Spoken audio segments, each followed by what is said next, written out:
கர்த்தராகிய இயேசு கிறிஸ்துவின் நாமத்தினால் வாழ்த்துக்கள். கர்த்தர் உங்களை ஆசிர்வதிப்பாராக. வேதப்புரட்டு எண் 15 குறித்து நாம் பார்க்க போகின்றோம்.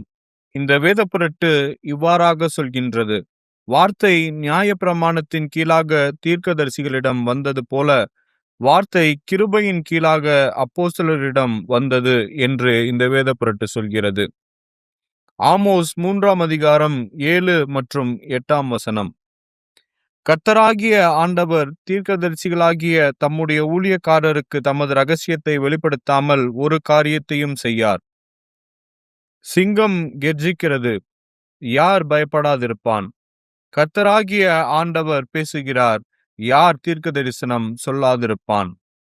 வெளிப்படுத்தின விசேஷம் 2 அதிகாரம் 1 எபேசு சபையின் தூதனுக்கு நீ எழுத வேண்டியது என்னவெனில், 7 நட்சத்திரங்களை தம்முடைய வலது கரத்தில் ஏந்தி கொண்டு 7 பொன் குத்துவிளக்குகளின் மத்தியிலே உலாவிக் கொண்டிருக்கிறவர் சொல்லுகிறதாவது: வெளிப்படுத்தல் 3 அதிகாரம் 14 லவோதிக்கியா சபையின் தூதனுக்கு நீ எழுத வேண்டியது என்னவெனில், உண்மையும் சத்தியமும் உள்ள சாட்சியும் தேவனுடைய சிருஷ்டிக்கு ஆதியுமாயிருக்கிற ஆமேன் என்பவர் சொல்லுகிறதாவது: நாம் இப்பொழுது வேறு ஒரு வேதப்புரட்டை அணுகி கொண்டிருக்கிறோம்.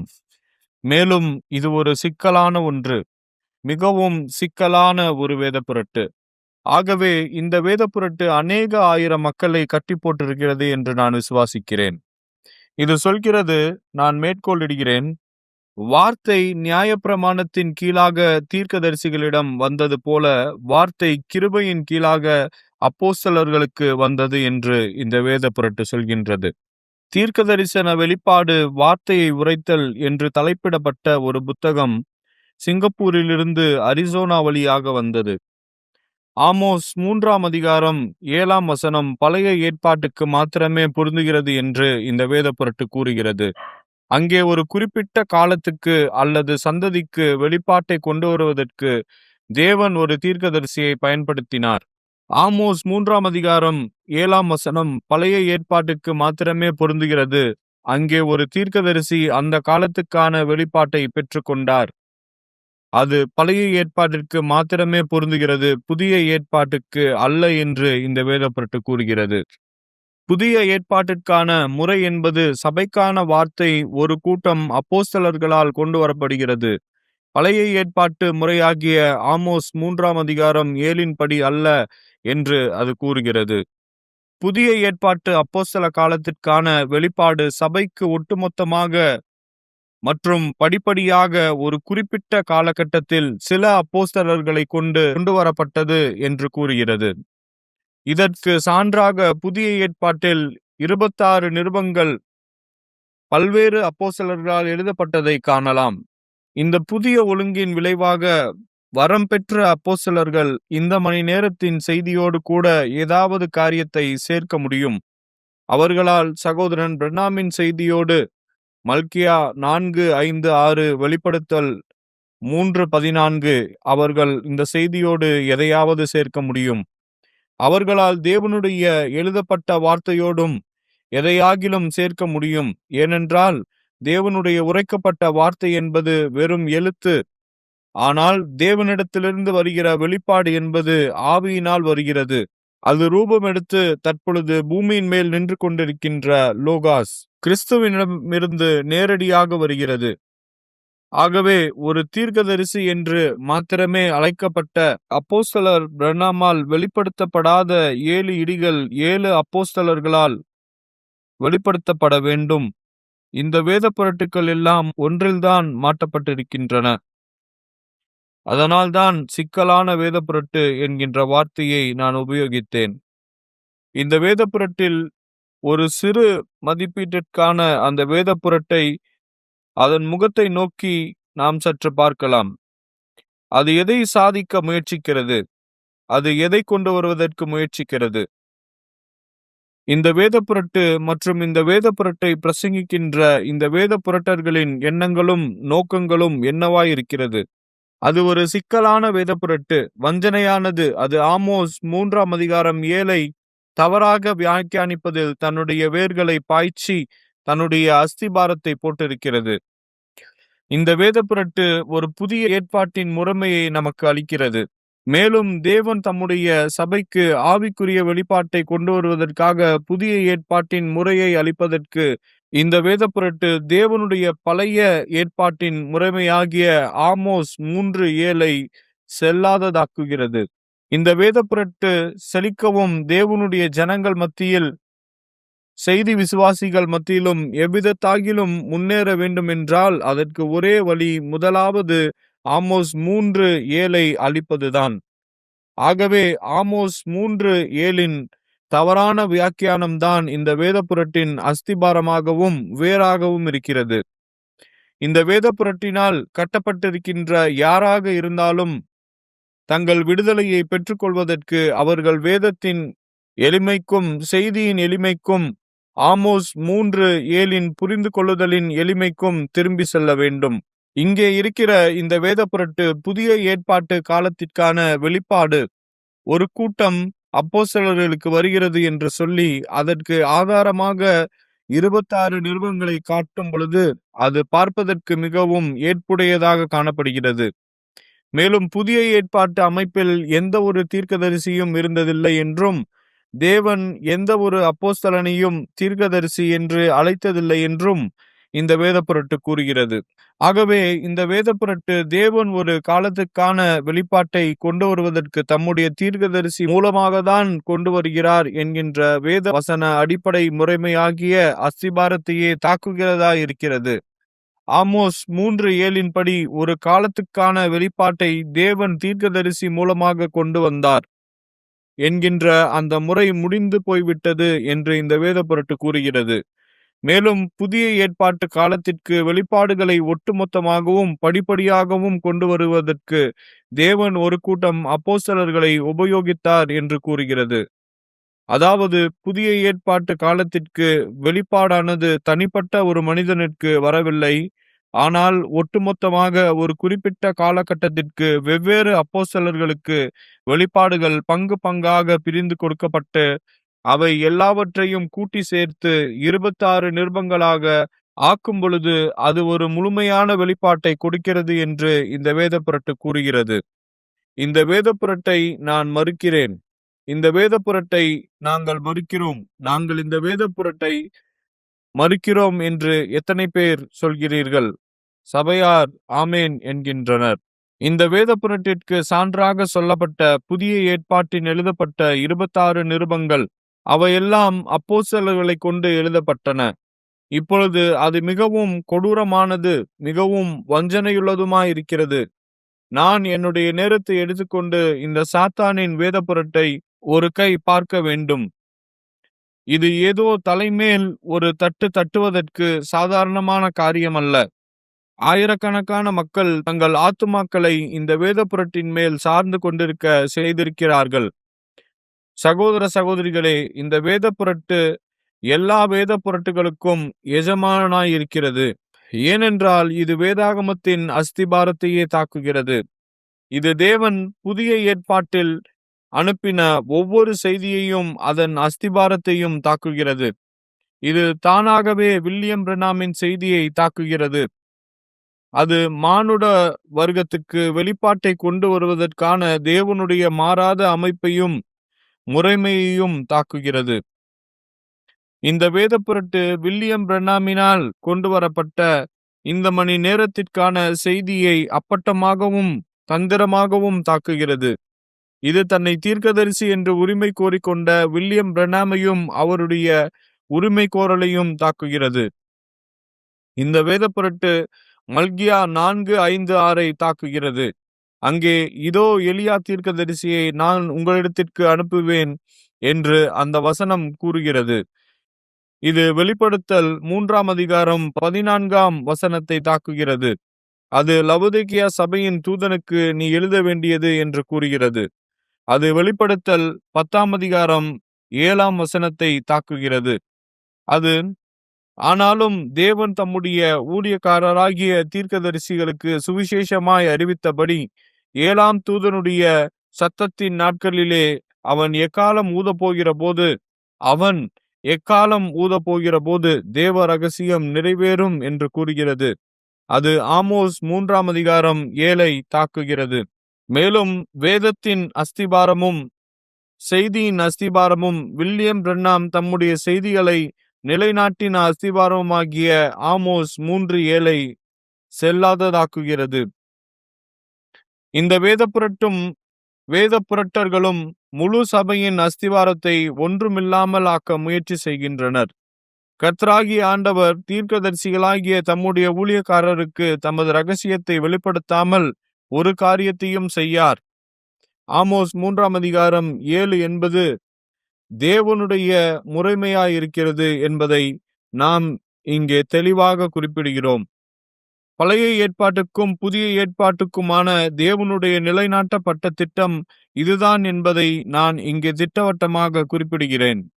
ஆமோஸ் 3:7 பழைய ஏற்பாட்டுக்கு மற்றும் என்று எல்லை வகுத்து புதிய ஏற்பாட்டு சபைக்கான வெளிப்பாடு ஒரு கூட்ட மனிதர்களுக்கு வருகிறது என்கின்ற ஒரு புதிய முறைமையை உருவாக்குகிற இந்த வேத புரட்டை நாங்கள் மறுக்கிறோம்.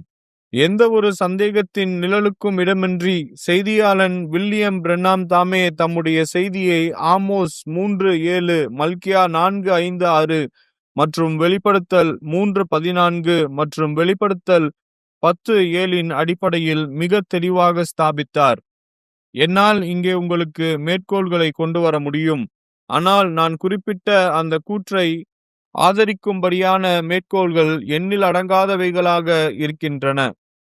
சபைக்கு தெய்வீக வெளிப்பாட்டை கொண்டு வருவதற்கான தேவனுடைய முறைமை ஆமோஸ் 3:7 என்று கூறுகிற வில்லியம் பிரண்ணாமின் மேற்கோள்களை எல்லாம் நான் உங்களுக்கு கொண்டு வந்து காட்ட வேண்டுமென்றால் அதற்கு சுமார் 5 வருடங்கள் தேவைப்படும். அவையெல்லாம் ஆமோஸ் 3:7 தான் இணைக்கப்பட்டிருக்கின்றன. சபைக்கால புத்தகத்திலும் 7 முத்திரைகளின் புத்தகத்திலும் மற்றும் வில்லியம் பிரண்ணாம் பிரசங்கித்த அவருடைய மற்ற எல்லா செய்திகளிலும் நம்முடைய நாளுக்கான நம்முடைய காலத்திற்கான ஆமோஸ் 3:7 இன்னமும் உயிரோடு இருக்கிறது என்பதை எந்த ஒரு சந்தேகத்தின் நிழலுக்கும் இடமில்லாமல் நிரூபிக்க முடியும். மேலும் அது பழைய ஏற்பாட்டிற்கும் புதிய ஏற்பாட்டிற்கும் இரண்டுக்குமே பொருந்துகிறதா இருக்கிறது.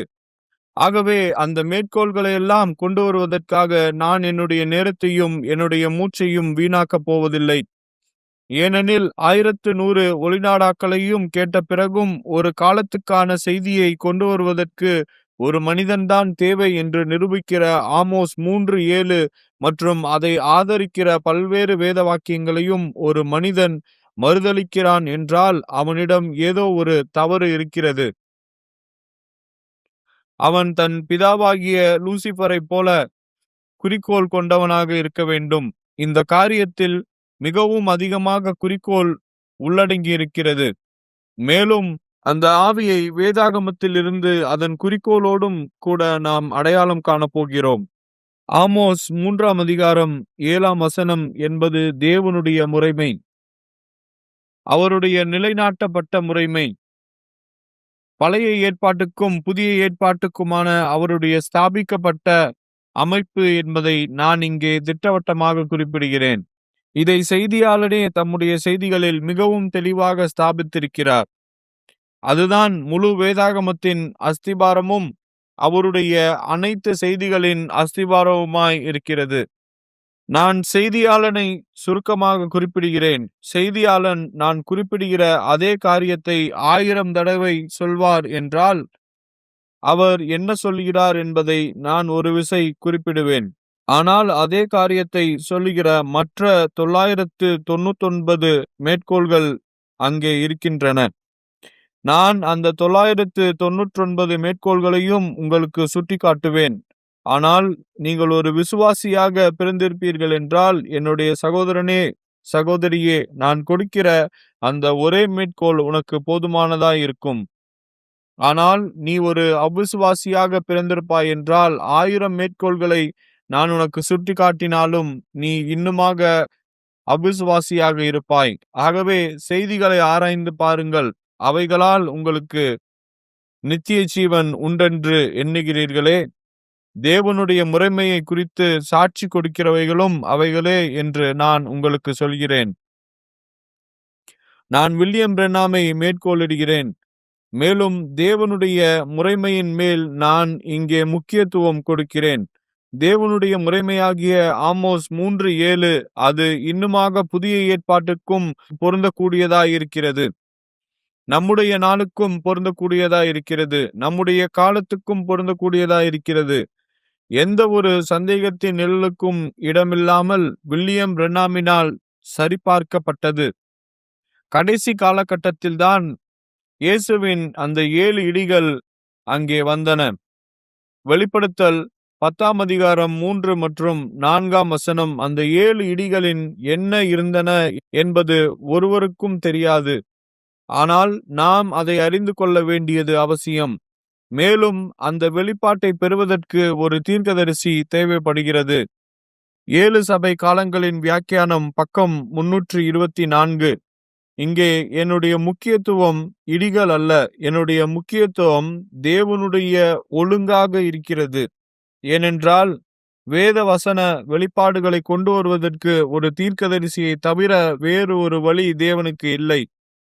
மறுபடியும் என்னுடைய முக்கியத்துவம் என்னவென்றால், வேத வசன வியாக்கியானங்களை கொண்டு வருவதற்கு ஒரு தீர்க்கதரிசி தவிர தேவனுக்கு வேறு வழி இல்லை. வார்த்தை எப்பொழுதுமே தீர்க்கதரிசிகளின் மூலமாகவே வந்தது. அப்படியே அது எப்பொழுதும் இருக்கும். வேத வசனத்தை சாதாரணமாக ஆராய்ந்து பார்க்கும் பொழுதே அது தேவனுடைய சட்டம் என்பது ஆதாரபூர்வமாக காண முடியும். இந்த மேற்கோள் மாத்திரமே இந்த வேதப்புரட்டு அது பாதாளத்தின் குழியிலிருந்து வந்தது என்றும் சாத்தானுடைய ஆழங்களிலிருந்து வந்தது என்றும் அது தேவனிடத்திலிருந்து வந்த வெளிப்பாடாக அங்கீகரிக்கப்பட முடியாது என்றும் அம்பலப்படுத்தி விடுகிறது. நான் 2ஆம் விசை மேற்கோள் இடலாமா?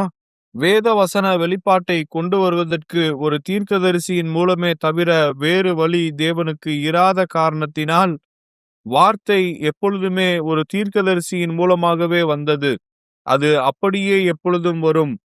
ஆகவே இது தேவனுடைய சட்டம் என்பது சாதாரண வேத ஆராய்ச்சியின் மூலமே ஆதாரபூர்வமாக அறியப்படும். ஒரு கூட்டம் மனிதர்களுக்கு கீழாக நீங்கள் போக முடியாது. அது எப்பொழுதாவது அவ்வாறு சென்றது என்பதை நான் மறுக்கிறேன். தேவன் ஒருபோதும் ஒரு கூட்ட மனிதர்களை உபயோகித்ததில்லை. அவர் ஒரு மனிதனை தான் உபயோகிக்கின்றார். கடைசி கால சுவிசேஷம் 1962 எண் 5 நீங்கள் பார்க்கலாம். கூட்டமான மனிதர்களை தேவன் உபயோகிக்கிறார் என்பதை நாங்கள் மறுக்கிறோம். ஒரு கூட்டம் மனிதர்கள் கீழாக நீங்கள் போக முடியாது. அது எப்பொழுதாவது அப்படி சென்றது என்பதை நான் மறுக்கிறேன். தேவன் ஒரு கூட்ட மனிதர்களை ஒருபோதும் உபயோகித்ததில்லை. அவர் ஒரு மனிதனை தான் உபயோகிக்கிறார். நிச்சயமாக ஒரு நேரத்தில் ஒரு மனிதன்தான். 2 மனிதர்கள் என்றால் அவர்களுக்கு இருவேறு கருத்துக்கள் இருக்கும். ஒரு மனிதன் என்பது நிச்சயமாக சரியாக இருக்கிறது. ஒவ்வொரு காலகட்டத்திலும் காலங்காலங்களாக அது அவ்விதமாகவே இருந்து வருகிறது. நான் அதை மீண்டும் முக்கியப்படுத்தட்டும். யுகங்களை குறித்து இப்பொழுது தேவனுடைய தீர்க்கதரிசி பேச ஆரம்பிக்கிறார். அவர் கூறுகிறார், தேவன் ஒரு நேரத்தில் ஒரு மனிதனை தான் உபயோகிக்கிறார். அவர் ஒருபோதும் ஒரு கூட்ட மக்களை உபயோகித்ததில்லை. மேலும் அது ஒவ்வொரு யுகத்திலும் யுகாயுகங்களாக அவ்விதமாகவே இருந்து வந்தது என்று கூறி முடித்து வைக்கிறார். இப்பொழுது யுகங்கள் என்கின்ற வார்த்தை உங்களுக்கு பரிச்சயமில்லை என்றால் அது வெறுமென காலங்கள் என்பதையே குறிக்கிறது. கால காலங்களாக என்பதை தான் யுகங்களாக என்று சொல்கிறோம். நமக்கு ஆதாமின் ஒரு யுகம் இருந்தது. நமக்கு ஆபேலின் ஒரு யுகம் இருந்தது. நமக்கு நோவாவின் ஒரு காலம் அல்லது ஒரு யுகம் இருந்தது. நமக்கு ஆபிரகாமின் ஒரு யுகம் இருந்தது. நமக்கு மோசேயின் ஒரு யுகம் இருந்தது. ஒரு காலத்துக்கான வெளிப்பாட்டை கொண்டு வருவதற்கான தேவனுடைய ஒழுங்கு என்பது ஒரு மனிதனை கொண்டுதான். அது சபைக்கால புத்தகம் பக்கம் 324 மற்றும் கடைசி கால சுவிசேஷம் பக்கம் 27 ஆகியவற்றிலிருந்து தெளிவாக புரிந்து கொள்ள முடிகிறது. மேலும் இன்னும் அநேக மேற்கோள்களையும் என்னால் இங்கே குறிப்பிட முடியும். அங்கே தேவன் ஒரு கூட்ட மனிதர்களை உபயோகிக்கவில்லை, ஆனால் ஒரு தனிநபரை தான் உபயோகித்தார் என்பதை அவைகள் சுட்டிக்காட்டுகின்றன. தேவன் அந்த ஒரு மனிதன் என்கின்ற முறையை தான் உபயோகிக்கிறார் என்பதற்கு ஆமோஸ் 3:7 உபயோகிக்கிறார் என்பதற்கும் உள்ள பழைய ஏற்பாட்டு சான்றுகள் என்னவென்றால், தேவனே ஏதேன் தோட்டத்தில் ஆதாமிடம் வார்த்தையை கொண்டு வந்த பொழுது ஆதாம் தான் முதல் தீர்க்கதரிசியாக இருந்தான். ஆகவே தேவனுடைய வார்த்தை ஏதேனிலே ஆதாமுக்கு வந்தது. மேலும் வார்த்தை, நீ அந்த குறிப்பிட்ட விருட்சத்தின் கனியை புசிக்க கூடாது என்றும், நீ அதை புசிக்கும் நாளிலே நீ சாகவே சாவாய் என்றும், நீ இதை உன் மனைவியினிடமும் திட்டவட்டமாக சொல்ல வேண்டும் என்றும் சொன்னது. கர்த்தருடைய வார்த்தை ஆதாமிடம் வந்தது. மேலும் விசுவாசத்தினாலே ஆபேல் சரியான பலியை ஏறெடுத்தான். எபிரேயர் 11ஆம் அதிகாரம். பலிபீடத்தின் மேல் எப்படிப்பட்ட பலியை கொண்டு வர வேண்டும் என்பதை குறித்து தெய்வீக வெளிப்பாட்டை தேவன் ஆபேலுக்கு கொடுத்திருந்தார். மேலும் ஆபேலுடைய வெளிப்பாட்டை ஏற்றுக்கொள்ள காயின் மறுத்துவிட்டான். ஏனென்றால் அவனும் ஆபேலுக்கு சரிசமமானவன் என்றும் தேவன் தன்னிடத்திலும் தனிப்பட்ட விதத்தில் பேச வேண்டும் என்றும் அவன் நினைத்தான். அவன் தீர்க்கதரிசியாகிய ஆபேலுக்கு செவி கொடுக்க தவறவிட்டான். ஆகவே அவன் அழிந்து போனான். தேவன் அவனுடைய பலியை புறக்கணித்து விட்டார். அங்கே இன்னொரு யுகம் எழும்பியது. அந்த அடுத்த யுகம் நோவாவின் நாட்களில் இருந்தது. அப்பொழுது தேவன் ஒரே மனிதனை கண்டார். மேலும் அந்த ஒரு மனிதன் மூலமாக அந்த சந்ததிக்கு அவர் ஒரு செய்தியை கொண்டு வந்தார். ஆகவே செய்தியுடன் வந்த அந்த தீர்க்கதரிசிக்கு செவி கொடுக்காத ஒவ்வொருவனும் அழிந்து போனான். நீங்கள் அங்கு இருந்திருந்தால் நீங்கள் நோவாவின் செய்திக்கு செவி கொடுத்து அந்த பேழைக்குள்ளாக சென்றிருக்க வேண்டும். இல்லையென்றால் நீங்கள் அழிந்து போயிருந்திருப்பீர்கள். நோவாவின் நாட்களிலும் நடந்தது போல மனுஷகுமாரனுடைய நாட்களிலும் நடக்கும். மனுஷகுமாரன் வெளிப்படும் நாளிலும் அப்படியே நடக்கும். லூக்கா 17ஆம் அதிகாரம் 26 30 வசனங்கள் அதை குறிப்பிடுகின்றது. ஒரு மனிதன், நோவா என்று அழைக்கப்பட்ட அந்த ஒரு மனிதனுக்கு செவி கொடாத உலகம் அழிந்து போனது. இன்னொரு யுகத்தில் இன்னொரு மனிதன் அங்கே எழும்பினான். அவனுடைய பெயர் மோசே. ஆமோஸ் 3:7 ஆதாமில் பொருத்தப்பட்டது, ஆபேலிலும் பொருத்தப்பட்டது, நோவாவிலும் பொருத்தப்பட்டது, ஆபிரகாமிலும் பொருத்தப்பட்டது. அங்கே தேவனுக்கு இந்த பூமியின் மீது ஏராளமான மனிதர்கள் இருந்தார்கள். ஆனால் தேவன் ஒரு மனிதனிடம்தான் பேசினார். அவர், உன் தகப்பன் வீட்டையும் உன் ஜனத்தையும் விட்டு வெளியே வா, நான் உனக்கு ஒரு தேசத்தை காண்பிப்பேன் என்று சொன்னார். மேலும் ஆபிரகாம் தேவனை பின்பற்றினான். அவன் ஒரே மனிதனாக இருந்தான். அது வேறொரு யுகமாய் இருந்தது. மோசேயின் நாட்களில் வேறொரு யுகம் இருந்தது. நான் இங்கே சற்று நேரம் தரித்திருக்கட்டும். தேவன் ஒரு மனிதனை அழைத்தார். ஆபிரகாமின் மூலமாக வாக்குத்தத்தம் பண்ணப்பட்ட தங்களுடைய மீட்பருக்காக தேவனுடைய பிள்ளையாகிய இஸ்ரவேலர் 400 வருடங்களுக்கு மேலாக காத்திருக்க வேண்டியதாயிருந்தது. தங்களுக்கு வாக்குத்தத்தம் பண்ணப்பட்டவர் காட்சியில் வருகிற வரைக்கும் அவர்கள் எகிப்து தேசத்தில் அடிமைதனத்தில் பாடுபட்டார்கள். மோசே வளர்ந்து வந்து கொண்டிருந்த பொழுது இஸ்ரவேல் புத்திரர் பாடுபட்டு கொண்டிருந்தார்கள். மோசே காட்சியில் தோன்றினான். மேலும் தேவன் எரிகிற முச்செடியிலிருந்து மோசேயுடன் மாத்திரமே பேசினார். எல்லா ரபிகளிடத்திலும் அல்ல, எல்லா ஆசாரியர்களிடத்திலும் அல்ல, எல்லா பெரிய மனிதர்களிடத்திலும் அல்ல. அவர் மோசேயை அழைத்து அவனிடத்தில் மட்டுமே அவர் பேசினார். இஸ்ரவேல் ஜனங்களை விடுவிக்கும்படியாக நான் உன்னை அனுப்புவேன் என்று சொன்னார். ஒரு மனிதன். ஆமோஸ் 3:7 நீங்கள் எகிப்து தேசத்தை விட்டு வெளியேறி வாக்குத்தத்தம் பண்ணப்பட்ட தேசத்திற்குள் பிரவேசிக்க வேண்டுமென்றால் நீங்கள் மோசேக்கு, அந்த ஒரு மனிதனுக்கு செவி கொடுக்க வேண்டியதாய் இருந்தது. இல்லையென்றால் அழிந்து போக வேண்டியதுதான். இந்த வேத புரட்டையும் இந்த ஆவியையும் சரியாக உங்கள் வேதாகமத்திலேயே அடையாளம் காணக்கூடிய ஒரு காரியத்தை காணும்படியாக இங்கே உங்கள் கவனத்தை நான் ஈர்க்க விரும்புகிறேன். மோசே எகிப்து தேசத்திலிருந்து ஒரு யாத்திரையை துவங்கினான். மேலும் ஆமோஸ் 3:7 அங்கே செயல்பாட்டில் இருந்தது.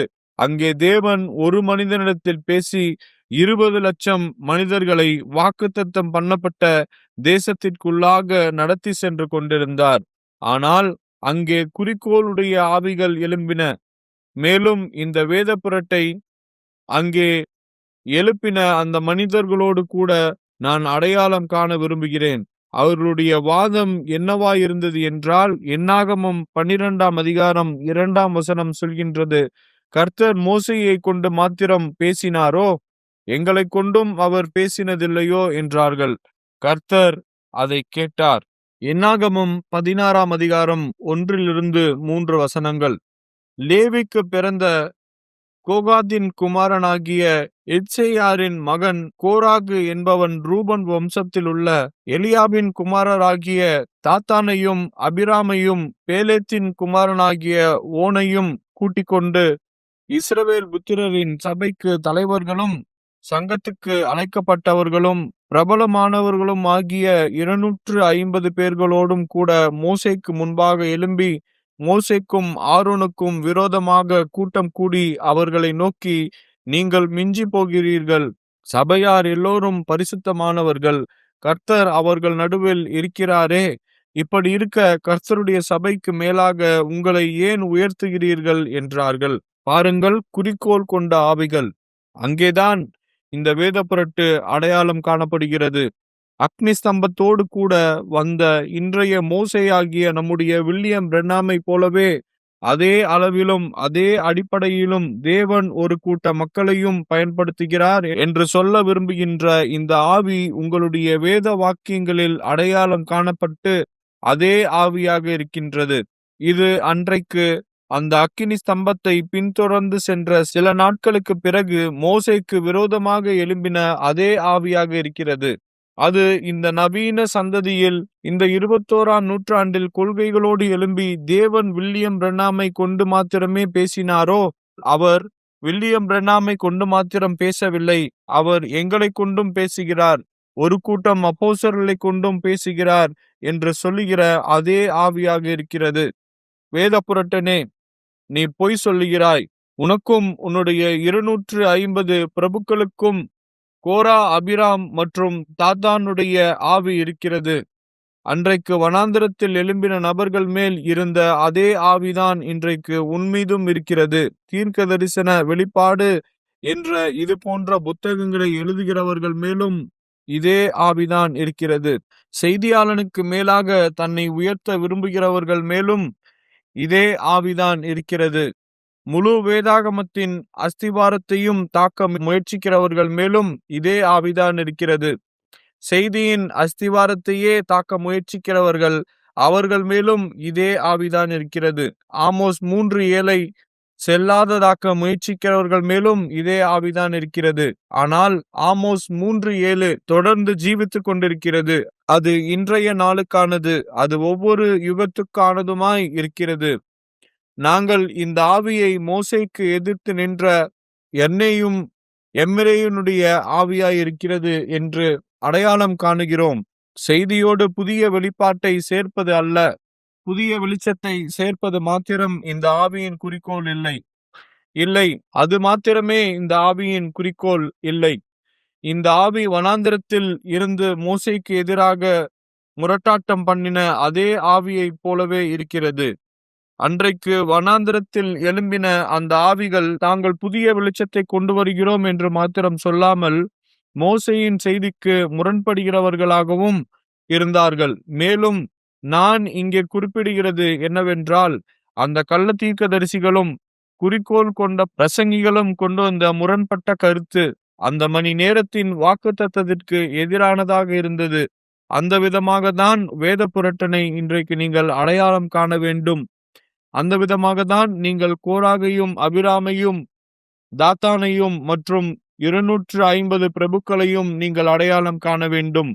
அவர்கள் வாக்குத்தத்தம் பண்ணப்பட்ட தேசத்தில் பிரவேசிப்பதையும் மூடுகள், பரிசுத்த ஆவியின் ஊற்றப்படுதல் போன்றவைகளை எதிராக அவிசுவாசத்தை அறிக்கையிட ஆரம்பிக்கும் பொழுதே நீங்கள் அவர்களை அடையாளம் கண்டு கொள்ள வேண்டும். அவர்கள் மோசேயின் மீது கல்லெறியும்படியாக எழும்பினார்கள். அவர்கள் வனாந்திரத்தில் எழும்பி எகிப்து தேசம்தான் வாக்குத்தத்தம் பண்ணப்பட்ட தேசம் என்று சொன்னார்கள். அதுதான் பாலும் தேனும் ஓடுகிற தேசம் என்று சொன்னார்கள். அவர்கள் வனாந்திரத்தில் எழும்பி நின்று மோசே தங்களையும் தங்கள் பிள்ளைகளையும் வனாந்திரத்திலே கொன்று போடும்படிக்கே எகிப்திலிருந்து கொண்டு வந்தான் என்று குற்றம் சாட்டினார்கள். அது அதே ஆவியாக தான் இருக்கிறது. இந்த வேதப்புரட்டு ஆமோஸ் 3:7க்கு முரண்பட்டதாய் இருக்கிறது. இந்த வேதப்புரட்டு மல்கியா 4க்கும் அவருடைய விசுவாசத்திற்கும் முரண்பட்டதாய் இருக்கிறது. இந்த ஆவி இந்த மணி நேரத்தின் செய்திக்கு முரண்பட்டதாய் இருக்கிறது. அது இந்த மணி நேரத்தின் செய்திக்கு முற்றிலும் முரண்பட்டதாய் இருக்கிறது. அது வேதாகமத்தின் அஸ்திபாரத்திற்கு முரண்பட்டதாய் இருக்கிறது. இந்த மணி நேரத்தின் செய்திக்கே முரண்பட்டதாக இருக்கிறது. வெளிச்சத்தை சேர்ப்பது மாத்திரமல்ல, அதாவது வெளிச்சம் என்று அவர்கள் சொல்லுவது அது மட்டுமல்ல, ஆனால் அது செய்தியையே மாற்றிவிட்டது. அது செய்தியை தாறுமாறாக்கி போட்டது. அது முழு வேதாகமத்தின் அஸ்திபாரத்தையே தாக்கிவிட்டது. அது செய்தியின் அஸ்திபாரத்தையே தாக்கிவிட்டது.